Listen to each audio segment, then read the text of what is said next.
Hello, Internet. Welcome to episode 170 of the Assorted Calibers podcast, the Second Amendment podcast that has a little bit for everyone.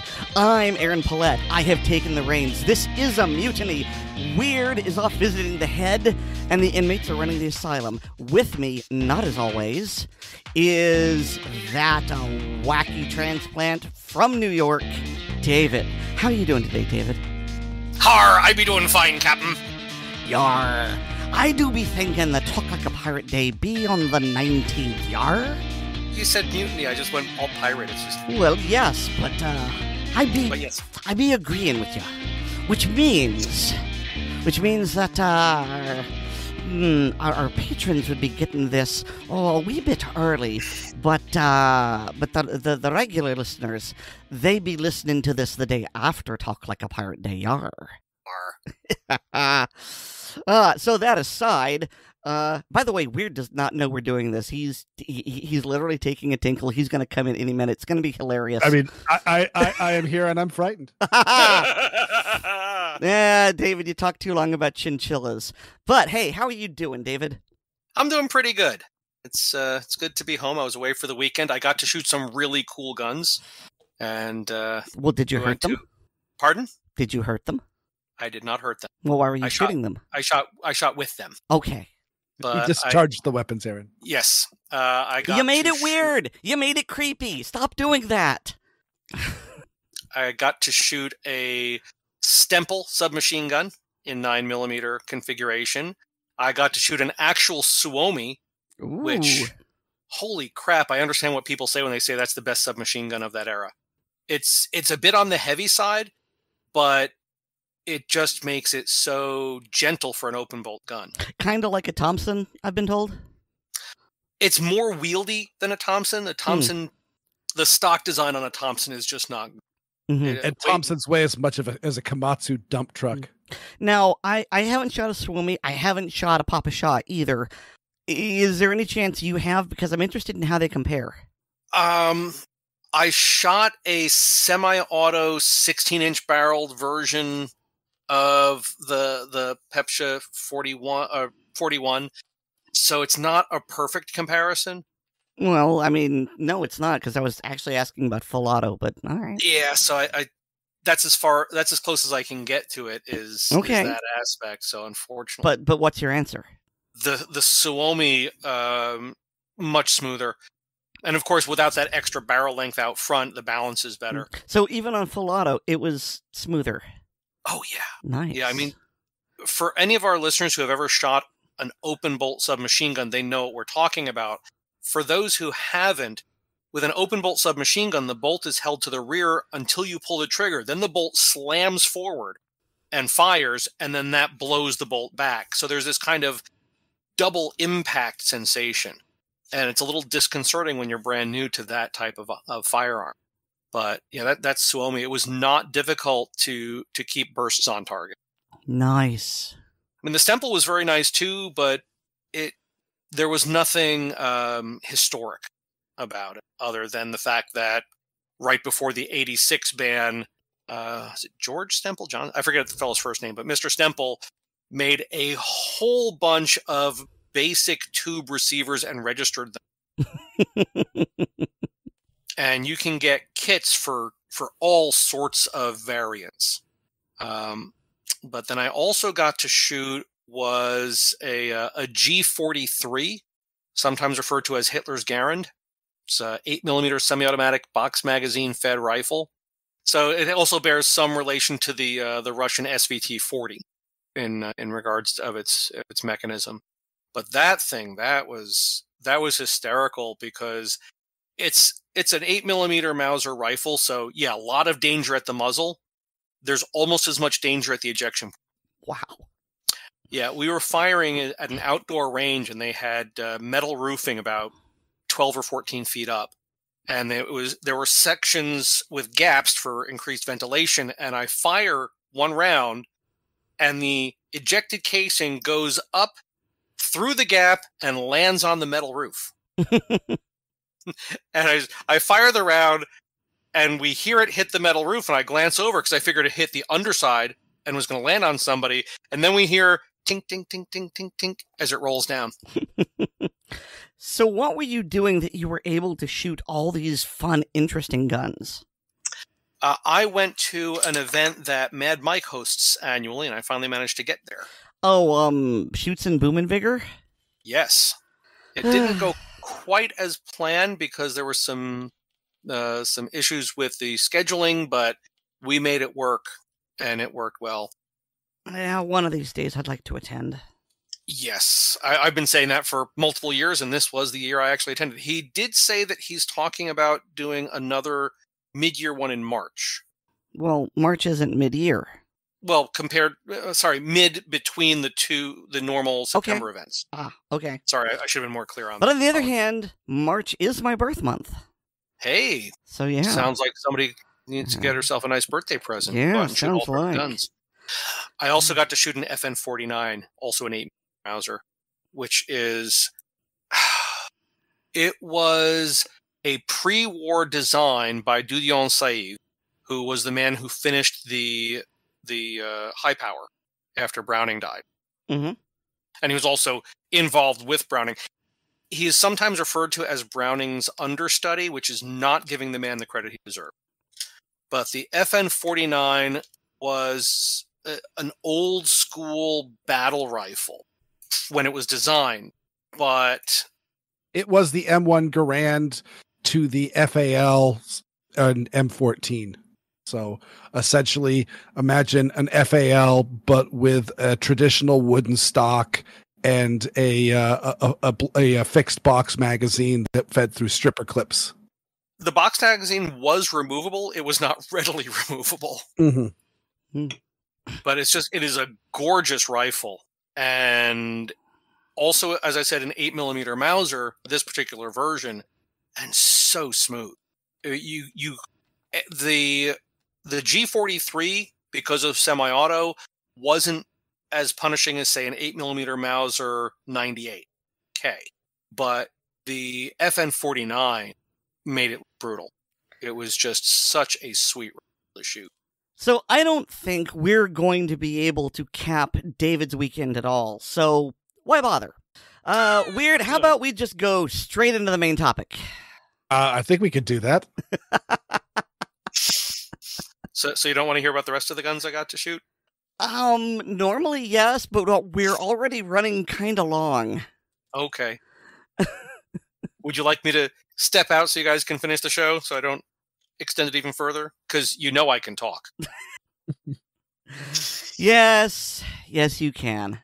Okay, everyone, say goodbye to our special brief emergency co-host, David. Bye, David. Good night, David. Mutineer. Yarr! Hey, that's mutineering. Thank you very much. Oh, what a surprise this was. I was actually hoping you would take longer to micturate and we would be well into things. Oh, well. I mean, I was more than comfortable to stand back and get out of the way. Oh, so on to our main topic, Aaron. Of course, I think it was the last show we talked about how the pistol purchase permit in North Carolina was unfortunately vetoed, or another way to put it, the North Carolina governor decided to uphold a Jim Crow law. Correct. And I noted that the governor had told all sorts of, stretched truths at best. We can decide whether or not to straight out call them lies or not. That's up to the eyes of the beholder. But it turns out lies. It turns out that Grassroots North Carolina, which is the Second Amendment activist group for North Carolina, is demanding disciplinary action against Natasha Marcus for alleged false claims made during a floor debate about the state's pistol purchase permit. And let's see if I can get the exact quote here, because I had to grab two separate reports. They're both really good reports, but this one had the actual quote on there, and it said, in Mecklenburg County in the last fiscal year, over 2,300 permit applications passed the NICS background checks but failed the permit application. So if this bill passes, all 2,300 plus of those applicants will have a new unrestricted pass to purchase a handgun. I mean, I would argue, and I think Grassroots North Carolina would argue, that this is a deep flaw in the good character or good cause. I'm trying to remember what the actual verbiage it is for if the police chief don't like you, he can tell you no. Mm-hmm. And of course, when this law was made, the whole point was that blacks, Native Americans, and poor white sharecroppers could be told to go pound sand when they wanted to purchase a handgun.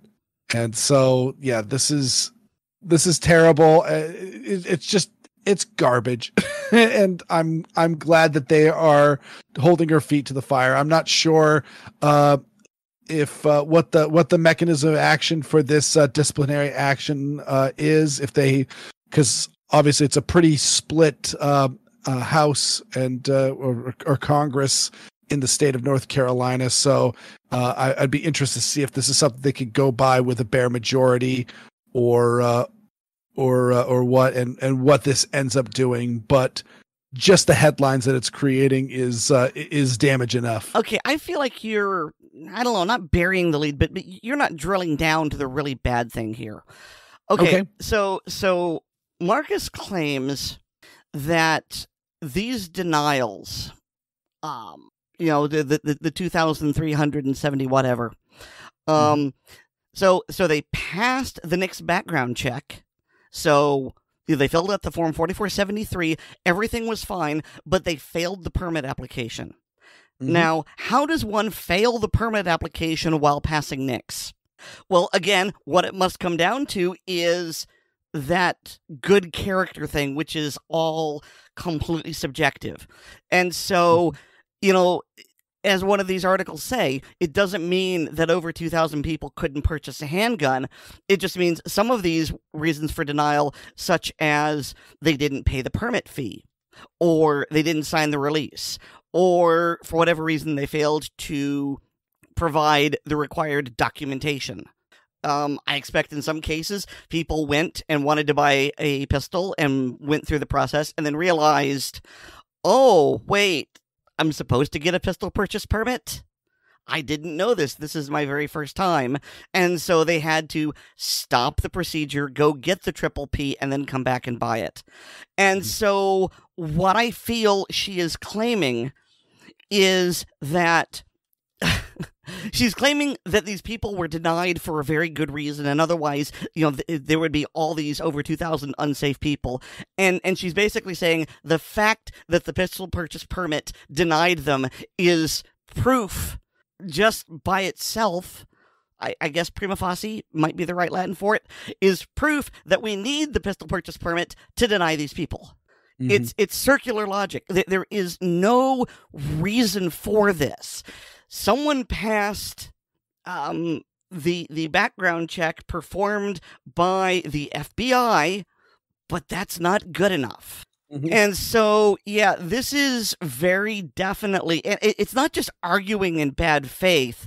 The reason for this lawsuit is because Paul Vallone did a Request for Information Act, and he said she misrepresented this data, and so when it came time for the law to pass, or to be voted on, he's making the claim that she knew and she lied, and we'll find out about that in a bit. But the point was, based on this misinformation, the governor vetoed it, or perhaps they didn't get enough votes to override. And so he's saying, look, she didn't just argue in bad faith. She engaged in lawmaking in bad faith, and we want her censored. Censured, my bad. Those are very easy to mess up. Yes, and drastically different words. Yes, drastically different. And so I feel that is a very important point, because this is when we are passing laws, we don't pass them on emotion. We pass them on facts. And she was using misinformation. Whether or not she did it in full knowledge that it was misinformation is something I don't yet know. But she used this information to influence legislation, and that is something which should not be allowed to stand.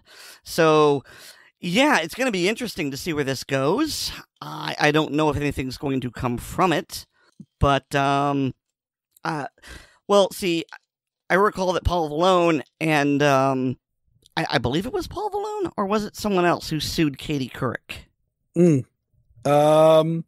I mean, I know it was the Virginia Citizens Defense League. So okay, that was a different state then, because this is North Carolina. Yes. But the point where I was going with that was, this is someone who, clearly sticks to his guns and is willing to take things to court, and so it'll be interesting to see how this shakes out.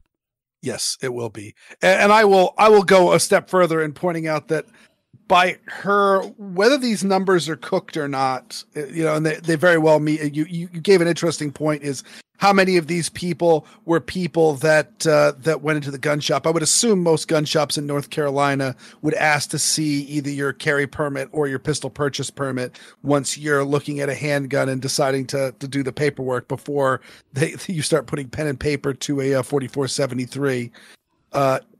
But either way, there could be other angles on why someone is denied, even though they passed the NICS, besides being just wrongfully denied their right to keep and bear arms by this Jim Crow era law. But either way, that volume of the over 2,300 people, I mean, that's not a small number, and that's just over the last year. So this is not a large aggregate. This shows how wrong the law is, because it's not like these people are all the town drunks and they're serious alcoholics, but they have enough common sense that they don't go drinking and driving, and they don't go hitting people or various things that get people in trouble when they're habitually drunk.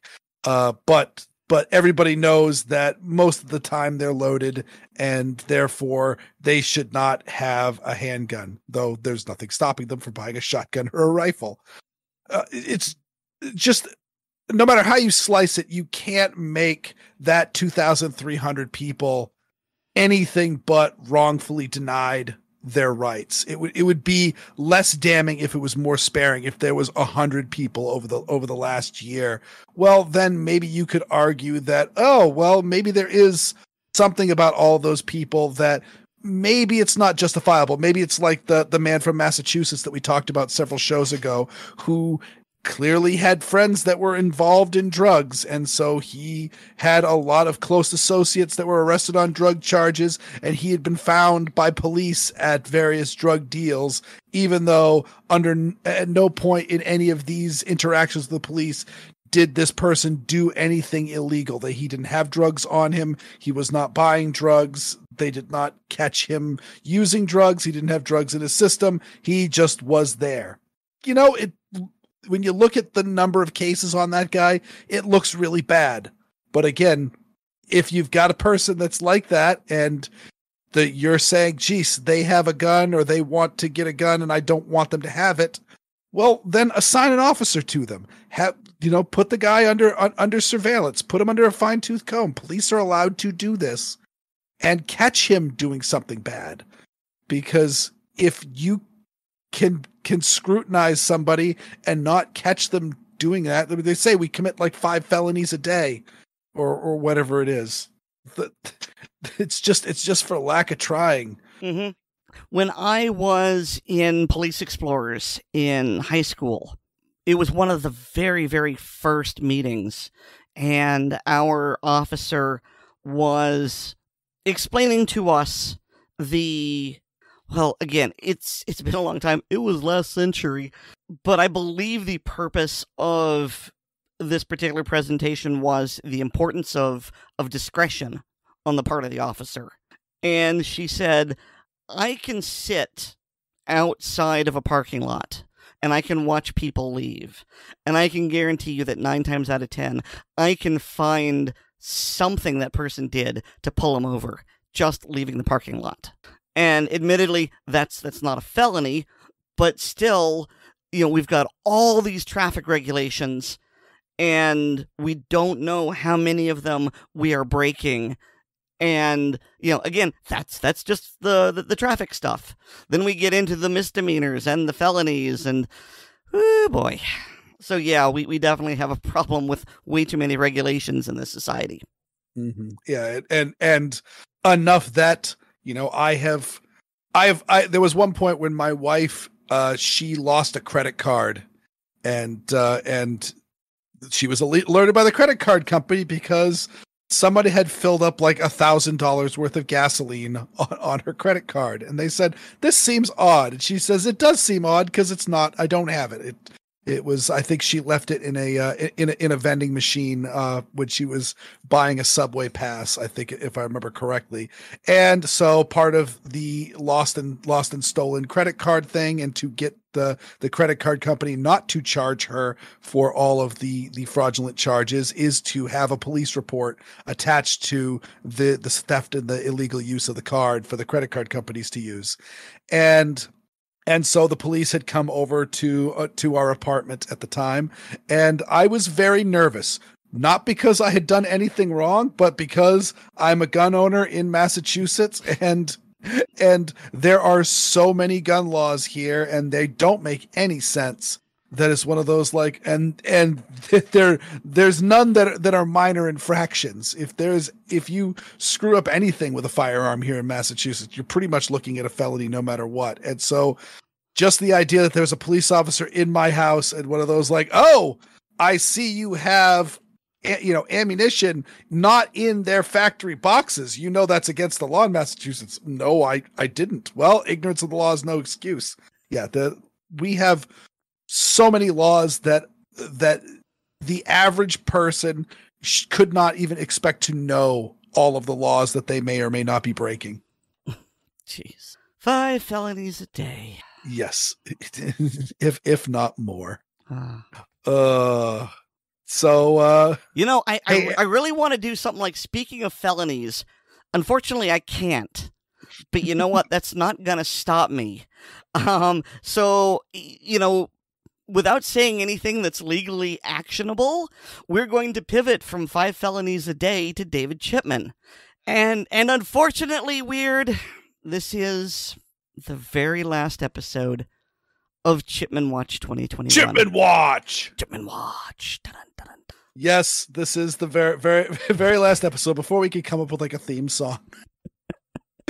But yes, David Chipman has been yoked. He has been cast off. His nomination for the ATF director has been withdrawn. I believe it was withdrawn by the White House. And he's gone. And this happened, I think a couple days after the so it's been a while since it's happened. But I'm glad, because I wanted to see if there was anything else that was going to happen. And in fact, there has been nothing. No one has spoke of it.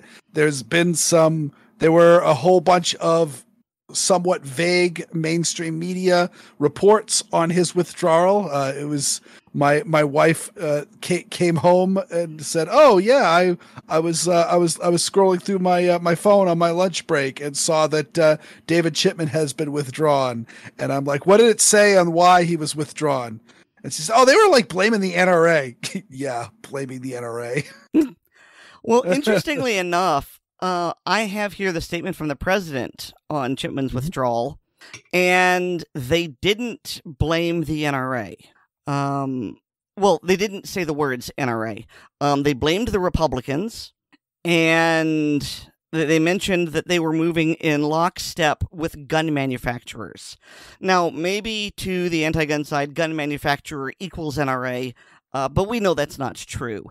I mean, the NRA is not the gun lobby. In fact, watching what's going on with the NRA now, it doesn't really seem to represent much of anyone except Wayne LaPierre, but I digress. So yeah, once again, it's the fault of the big bad Republicans in Congress, and not the fact that David Chipman is, well, let's see, what can I say without getting into trouble? Well, I mean, he has been accused of being racist. I don't know if he received any sort of punishment for that, but it's definitely on his record how he said racist things involving the success of black agents at passing a test.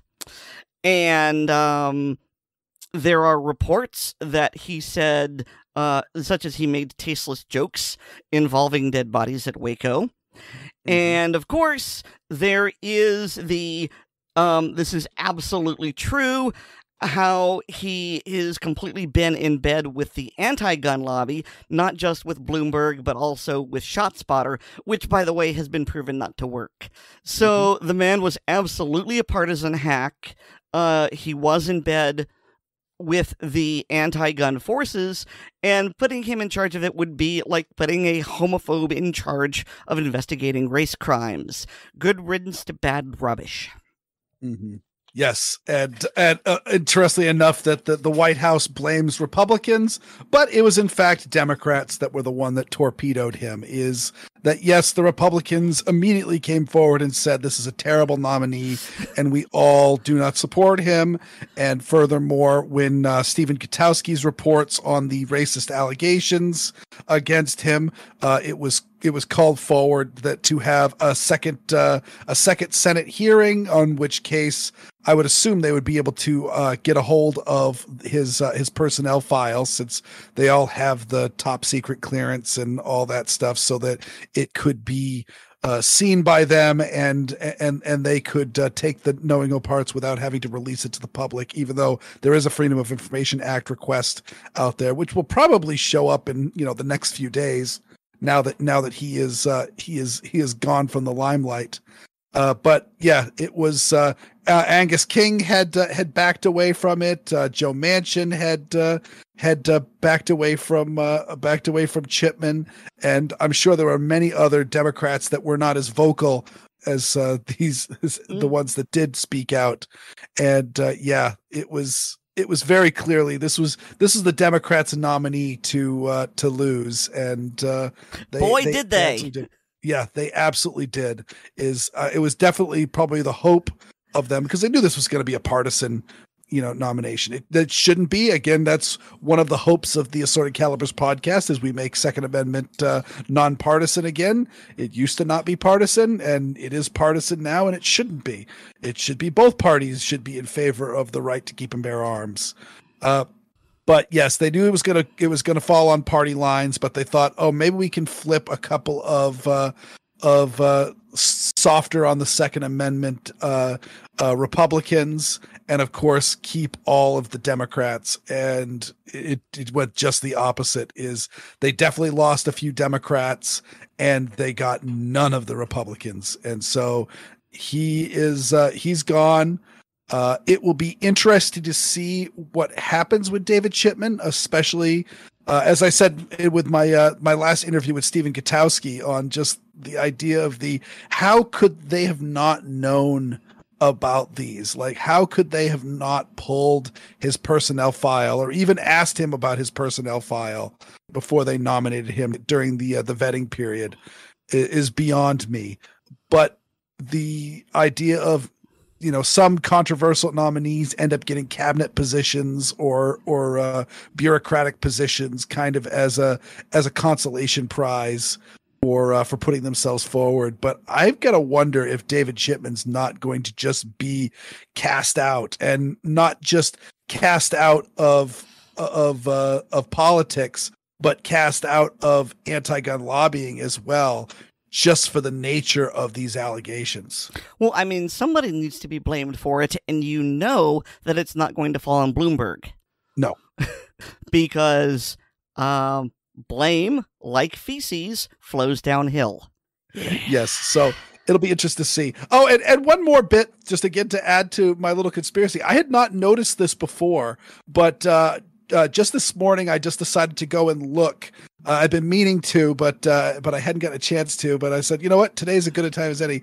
Let's go look at the various anti-gun YouTube pages, because they all put out pro David Chipman videos to say support his nomination, call your senators, and so forth. And not only are they still there, I was wondering if they were going to pull them, but I realized that Everytown did not put up any pro David Chipman media whatsoever. I mean, they might have done some tech stuff, but this is all on YouTube, their YouTube channel. There was no David Chipman support video from Everytown. But there were videos on Giffords, which of course is David Chipman's, I believe, still current employer. I have not heard of him being terminated from that group. I believe he is still drawing a paycheck from Giffords at the time of this recording. But also the Brady campaign. And the interesting thing I found was that they're the exact same video. Giffords and Brady were both hosting the exact same video of elect David Chipman. And I just, again, found that very, very telling, since both those groups have no relation whatsoever except for their support of the, banning guns and adding restrictions onto gun owners. And the only change that has happened is since the Brady campaign turned into just Brady, and I think they're Brady United or something, but I don't know. They haven't really been as open about this other name, the change that they've done. And Americans for Responsible Solutions changed to Giffords. Giffords. Yes. Sorry, it's got that exclamation mark. Yes. And then, and at that point in time, suddenly they went from all kind of scrapping it out and trying to vie for first place with the other anti-gun groups and trying to stand aside, to now all of a sudden working completely in lockstep, so much that they're producing the exact same video for that, which is even funnier too when you realize that Brady has no connection whatsoever to David Chipman. He worked for Everytown and the Mayors Against Illegal Guns, and then worked directly for Giffords. So this is Giffords' employee. You would think they could sit him down and actually produce a very intimate video of him, as a glamour shot, since he is one of their employees. But instead it's the same, just very generic support David Chipman video on both websites. So I was deeply amused by that. It's sort of like when you have a buddy in high school or college. It's like, hey, let me see your homework. All right, man, but change it a little bit so that the teacher doesn't know you copied me. Mm-hmm. No, they're the same thing. It's the exact same thing. It's almost like they're being run by one man. One tiny man. So we've just been talking about dishonesty in politics, and it's a big part of anti-rights activism. The fear it sows can be a major force multiplier. Xander brings us his independent thoughts on this very issue.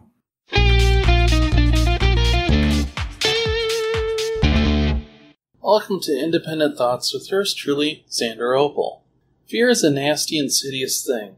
There's a time and a place and a use for it. In the right place and time, it lets you know that there's this person about to threaten your life and limb or that of someone in your care. In the wrong place, in the wrong time, it gets you to hand over power to someone else. In the moment, a criminal uses fear to get the person who is unable to counter their ability to do harm to do what the criminal wants. Give up money, information, or one's own body. A politician will gladly stoke the flames of fear to get people to go along with their plan. It could be something to keep, air quotes, those people, air quotes, from being, again, air quotes, dangerous. It could be to prevent a scary-seeming tool or device from being used.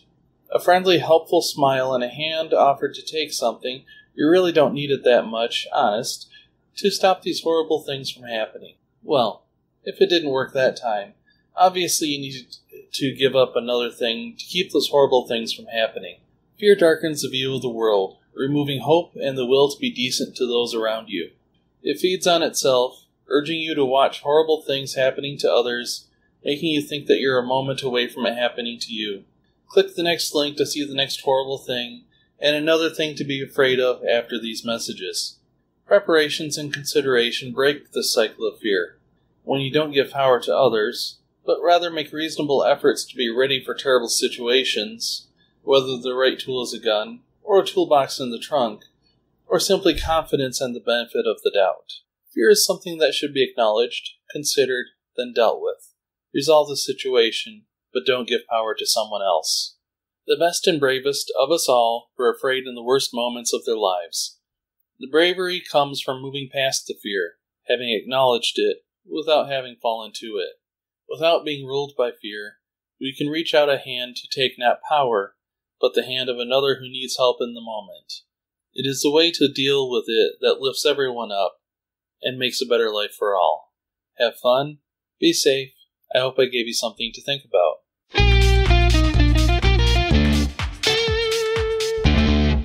This really reminds me of something I used to hear in the early 2000s, but I haven't heard that since, is you must be scared all the time if you carry a gun. Meaning the idea of you have, the idea of tactics. You're carrying a gun for self-protection, so therefore you're kind of acknowledging the dangers of the world. And by not carrying a gun, you could somehow put your head in blissful ignorance, which, I guess ignorance is bliss, and that could work out all right, but I don't really know how easy it is to propagate that. But it's always been my statement is that having firearms, I found, has always been, it's not even comforting is the right word, but I find that I only experience fear. I really only get scared and disquieted when I'm out of options. While there are options going on, I've my eyes on the prize and I'm working, whether that be, my wife one time saw me nick an artery while I was opening a package, and, it was just in my finger, but it was spurting. And I just immediately went, oh crap, put my hand underneath the sink and rinsed it off to, just to clear out the wound. Immediately grabbed a paper towel and applied direct pressure and all that. And I told her, all right, go in the bathroom and get the bandages. Meanwhile, I'm wiggling my finger, making sure the tendon's intact and all of that. And then when that was all done, pulled the paper towel away, saw if the bleeding it started to clot. It had started to clot, and then quickly put a very, very tight bandage on the finger. And then we're there. Okay, thank you so much. And she just went, wow, well, that went quick. And meanwhile, I'm cleaning blood off the floor. And she said, wow, you worked quick on that. And I said, well, yeah, I cut myself and I know what to do.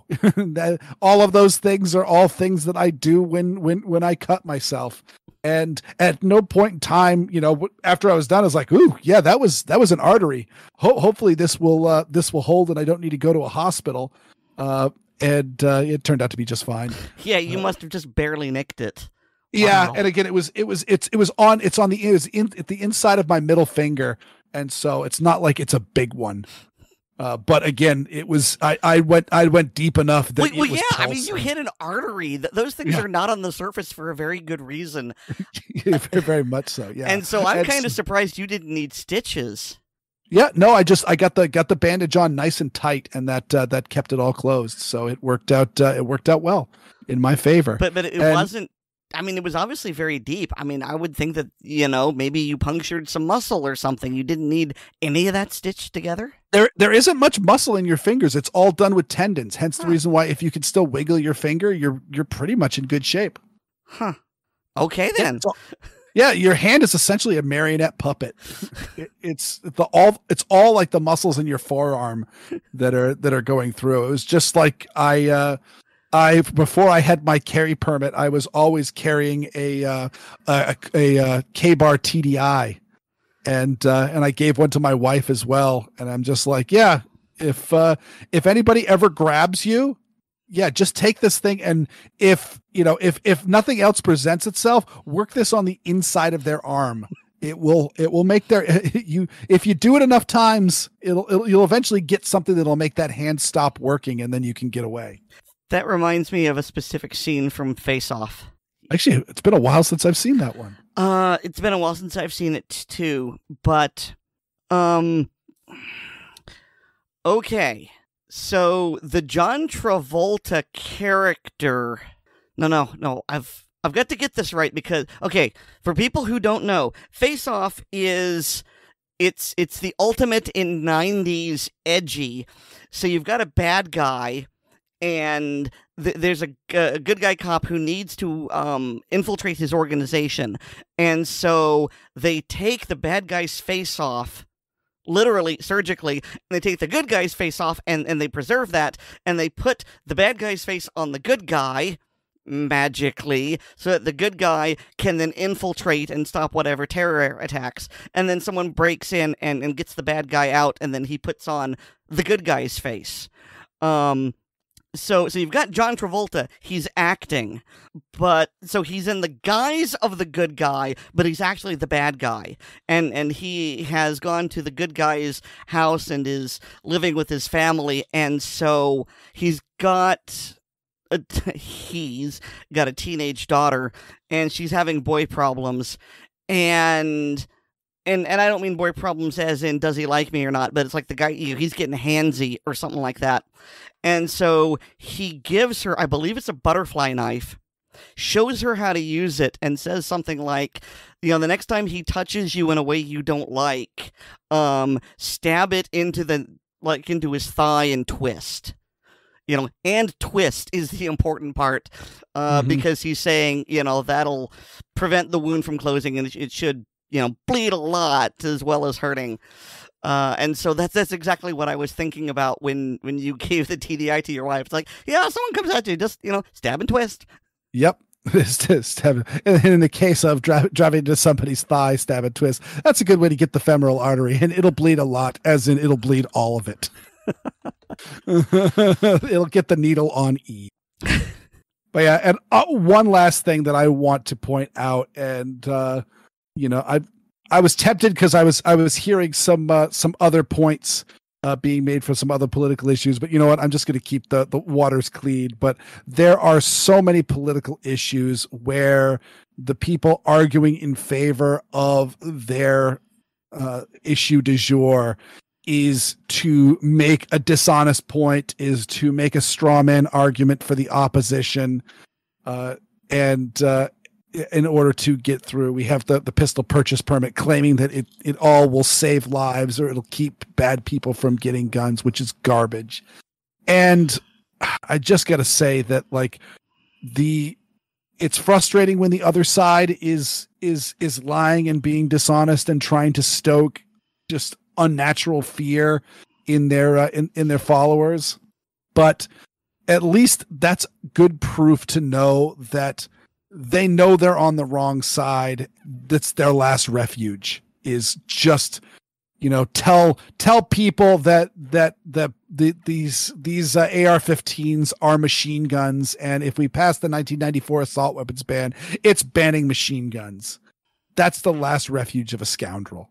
All right, so now we're going to circle back to David. No, he's not coming back online. A pre-recorded segment of his, and he's going to talk about, well, a firearms solution in search of a problem.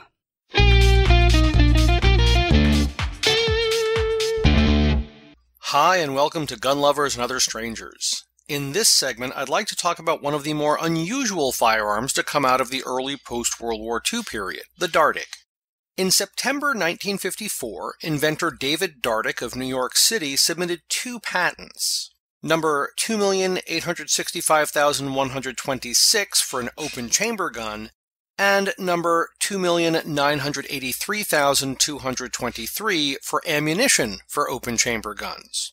4 years later, the patent for the soon-to-be-named Dardick pistol was granted. It took a bit over 2 more years before the associated patent for the ammunition was approved. The Dardick pistol is an unusual and unique combination of semi-automatic and revolver. Cartridges are fed from a magazine in the grip like a traditional semi-automatic pistol. Then they're fed into a 3-chambered cylinder, sort of like a traditional revolver, except the cylinder is open-sided and cut to accept triangular cartridges called Trounds. Loading of the Dardick pistol is accomplished via a loading gate at the top of the left side grip. Trounds were made of a strong plastic and functioned like a traditional cartridge case. In addition to the preloaded and reloadable Trounds, another version was made that accepted standard .38 special cartridges, allowing regular ammunition to be used in the pistol. Dardicks were manufactured in both .22 long rifle and .38 special. There have been some references to other calibers, but I wasn't able to find evidence that they were actually manufactured. They were also available with interchangeable barrels. The top strap of the Dardick was a solid piece of metal and acted to close the open-sided chamber in the cylinder during firing. The barrel and top strap could be readily removed for cleaning and maintenance, as well as swapping out different barrel lengths. In addition, there were several different versions of the Dardick with varying ammunition capacities as well as barrel lengths. There was even a carbine conversion consisting of a shoulder stock and a top strap barrel assembly. There were experiments to scale up the Tround concept for use in military automatic cannon, but other than reports of a few prototypes, I haven't found information on any further development. Unfortunately, the idea of the Dardick never caught on, partially due to the lack of aesthetics overcoming the ingenuity of the design, and after less than 3 years of production, the Dardick was discontinued. Remaining specimens can go for thousands of dollars at auction, and Trounds generally sell for over $10 apiece. The Dardick pistol is occasionally mentioned in books, and Trounds are infrequently found at gun shows.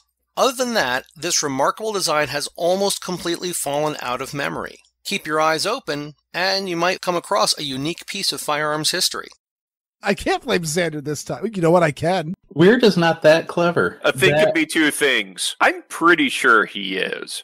That about wraps up this segment. If you have any questions for me or suggestions for future segments or a comment on a past segment, please post them on the Assorted Calibers Podcast Facebook page, and Aaron or Weer'd will make sure I get them. I am also a contributor on the Blue Collar Prepping blog, which can be found at bluecollarprepping.blogspot.com. That's all for now. Thanks for listening. I am David, and this is Gun Lovers and Other Strangers.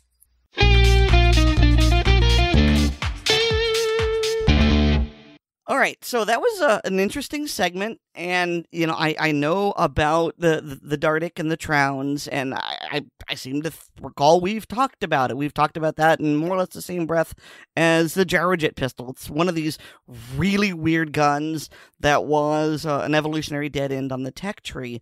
But one thing David didn't address, and I don't know why, is the big burning question of, but what was this for? What was the point of this overly engineered revolver, but not with triangular ammunition? What solution was it trying to address? Why? Well, when it comes to the Dardick pistol, the solution that it was trying to address was, how can I sell this patented technology to the civilian market?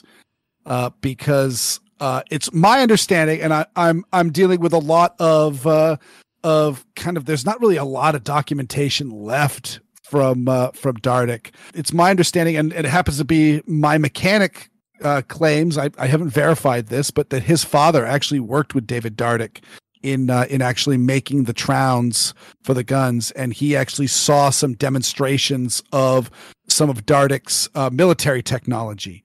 And the idea being that when you have this rotational cylinder and it is an open top cylinder, you can rotate the rounds in and rotate them out. So if you think of a belt-fed gun, in the case of a standard belt-fed gun, the round is getting stripped off the belt, put into the chamber, fired, and then ejected back out. So there's that in line with the barrel plane of motion that needs to be done. Not with the Dardick, because it simply rotates in, is fired, and then rotates out. And we actually have, we dug up some videos of some Dardick machine guns being fired. They're crappy VHS rips.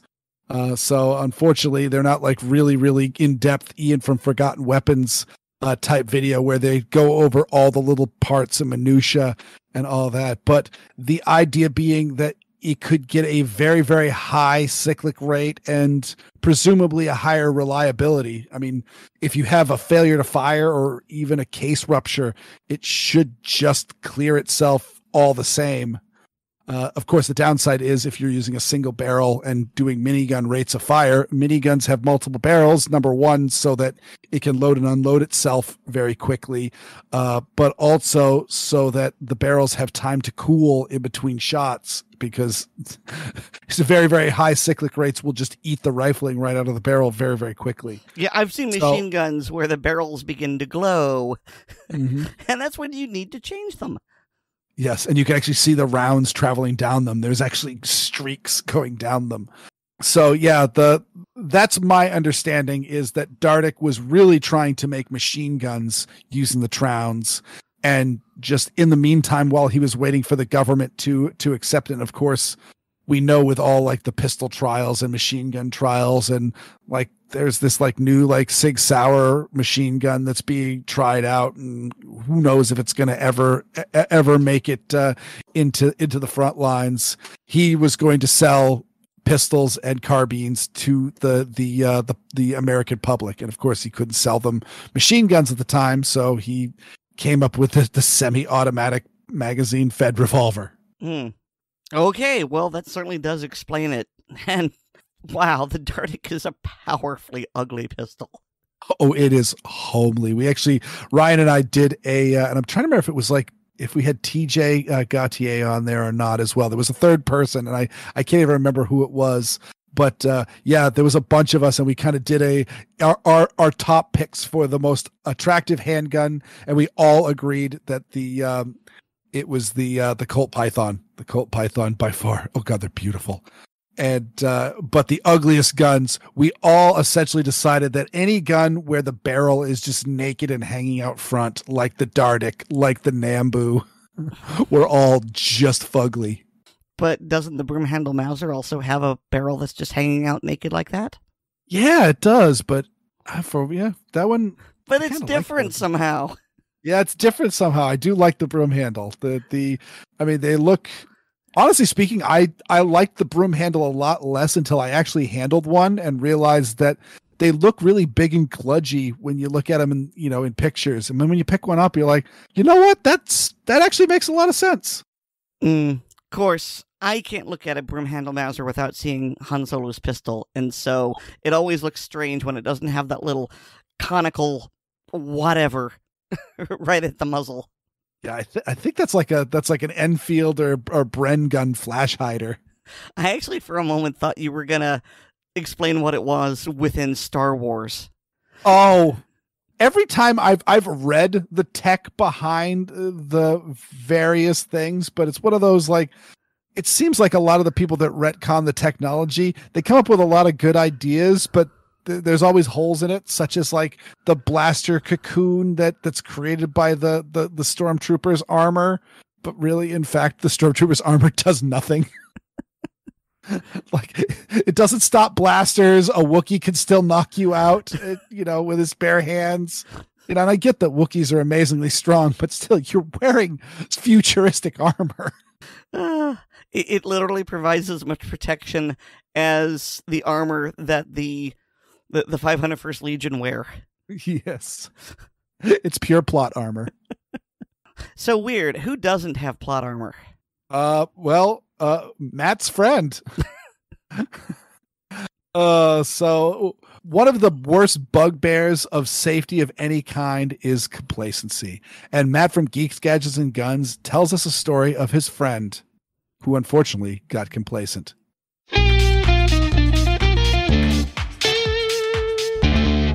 Hey, Matt with Geeks, Gadgets, and Guns here. Just wanted to give you guys a quick little thought. When it comes to the shooting sports and ego, please check it at the door. I recently had an event in my life happen where somebody happened to call me asking how to do something with a gun. And it was unloading a Glock, and I say, hey, make sure to check the gun is unloaded and be very, very specific that it's unloaded before you attempt to take it down, because there are lots of accidents that happen with taking down a Glock because you have to pull the trigger to release the sear so the slide comes off. And I just get one of these from this person, and I go through and I explain exactly why it happens. And I could tell that they were like, I'm a gun guy, I have guns, I know what I'm talking about. Less than 15 minutes later, ow! The person shot themselves, taking down a Glock. None of us are perfect when it comes to safety. Never, ever, ever do we say, I know what I'm doing enough that I can take this down without checking. We always need to check. This is one of those things where, I get it, you've taken tons of classes, but that doesn't mean that you can't make a simple mistake. You need to be careful. And when you say, oh, I know what I'm doing, I don't need to be careful, that's when you're going to have your biggest problem, and your body is going to pay the tax for your ego. It really comes down to that. Not to mention, there are certain people, if you talk to actual trainers, they have a big problem when people come to their class and they have their ego up front. They don't check out the door and say, hey, I'm here to learn something. They decide, I'm great, I'm going here to show off. No. Leave your ego at the door, because even if it seems very basic to you, you might actually learn something that you missed in all your other classes that maybe that trainer didn't know or didn't mention. It is all about being open to learning and being open to even pay attention to the little things so you don't make a mistake. Luckily, the person that did this, they're perfectly fine. They ended up with a few stitches, which could have ended so much worse. You've seen the pictures that go around on the internet when somebody shot themselves in the knee or the leg or the foot or an arm. I mean, when you've seen somebody's hand split in twain because they weren't paying attention, their ego told them, hey, no, it's safe. You know what you're doing. You don't have to check. Check. Always check. Because, sorry guys, we're human. We're not perfect. Your ego does not act as a suit of armor. What actually acts as a suit of armor is being thorough and thoughtful about your safety procedures. I really hope this has given you something to think about so you don't have to pay the price for ego the hard way.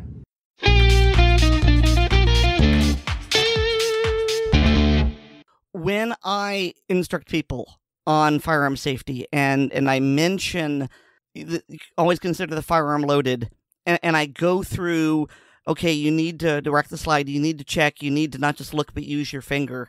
I make, it's not really a joke, I say it like a joke, but honestly it's true. I say, if you're the tiniest bit OCD, this will work in your favor. You know, you need to develop that almost OCD compulsion of, is the gun unloaded, let me check. Mm-hmm.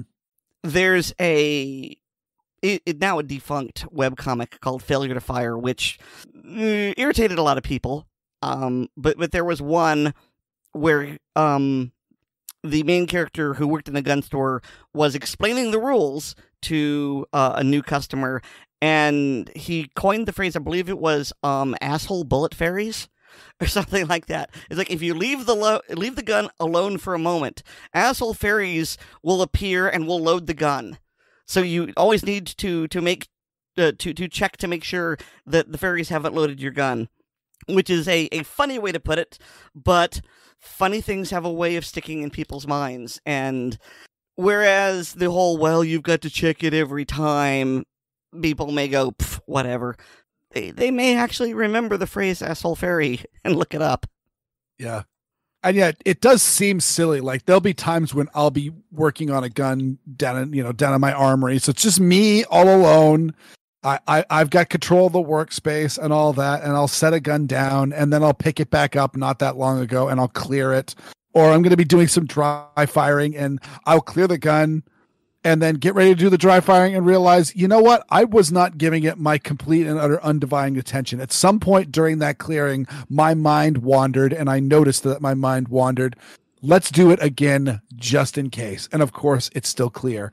And these, and you can also further, dabble into the, every time before the gun goes into the holster, I drop the magazine and check to see that it's loaded, and then I do a press check on the gun if it's a pistol, to make sure that there's a round in the chamber, because God forbid I need to use the gun and I pull a gun that is not loaded. That's especially a gun that's completely empty. That really doesn't do any good for anybody, and it could be the end of your life. But also, yeah, I was over at a friend's house, and he mentioned that he had a Colt vest pocket that is now my Colt vest pocket, and he said, "Yeah, I got this old Colt. Are you interested in it?" I said, "You know what? Let me have a look." And he pulls it out and he hands it to me. And this gun does not have a traditional slide lock. You can lock the slide back, but it's essentially using the safety. And so him handing the gun with the slide closed isn't quite as much of a faux pas as with other guns. And so I picked up the gun and I looked at it, and then I realized, oh, I should clear this. And I racked the slide, and interesting enough, it was a 25 caliber Glazer's blue tip safety slug that popped out of it, which I gotta say, I gotta wonder that this is unfortunately a friend of mine that has passed away. I've got to see if in his ammo collection that his daughter and son-in-law inherited, if a box of 25 ACP blue tips exists, because I am very curious on if anything that round would do. But either way, I pulled the slide back, and in fact, there was a round in the chamber, and it popped out, and we were both very surprised, and he was mortified. He was like, "Oh my God, I didn't remember that I'd even loaded it. Didn't even think that it was loaded at all. And I'm sorry, I should have checked that." And I said, "Yeah, it's all good. I checked it. We're fine. No one got hurt, but that's why you do that." And when a moment like that happens, where you go to rack the slide and just look at an empty chamber and stick your finger into an empty chamber, and suddenly a live round pops out, suddenly you go, "Oh, yeah." And I've heard people at gun shops where someone has pulled out a gun to sell it and say, "All right, can you clear? Don't hand me the closed gun. Please open the action before you hand it to me." And the person goes, "Oh, don't be silly. It's unloaded," and opens the action, and a live round comes out. And everybody goes ghostly pale. So it turns out that failure to fire, I don't know if there's a problem with hosting or what, but all the links to it are dead. Error establishing a database connection. So I don't know if I can ever find that comic, I will. But right now, I've got to leave you all hanging. Sorry, folks. Well, I started this episode, so I'm going to finish it. Thanks to each and every one of our listeners, and a very special thanks to all our supporters on Patreon. To become a Patreon patron, go to patreon.com/Assorted Calibers Podcast to sign up. Patrons get an early release of the podcast, plus bonus content like our hilarious blooper reels, and the ACP film tracks, and the ACP mag dump. Also, please remember to rate us on Apple Podcasts, subscribe to us on the platform of your choice, and share the show with your friends, both online and off. Now, you can get more from me at my various blogs. That would be lurkingrhythmically.blogspot.com, bluecollarprepping.blogspot.com, pinkpistols.org, and blazingsword.org. And what about this other guy who's here on the podcast with me? I'm superfluous. I have other stuff, but you know what? It really doesn't matter. You used to be the podcast bicycle, and now no one will take you for a ride. I know. Isn't it sad? It is. But who does matter is Nate Spencer, because he does our music. I used to host this show, but this time I don't. My usefulness is assorted, and so is this podcast. Yar. Good night, me mateys. Sleep well. I'll probably kill you all in the morning.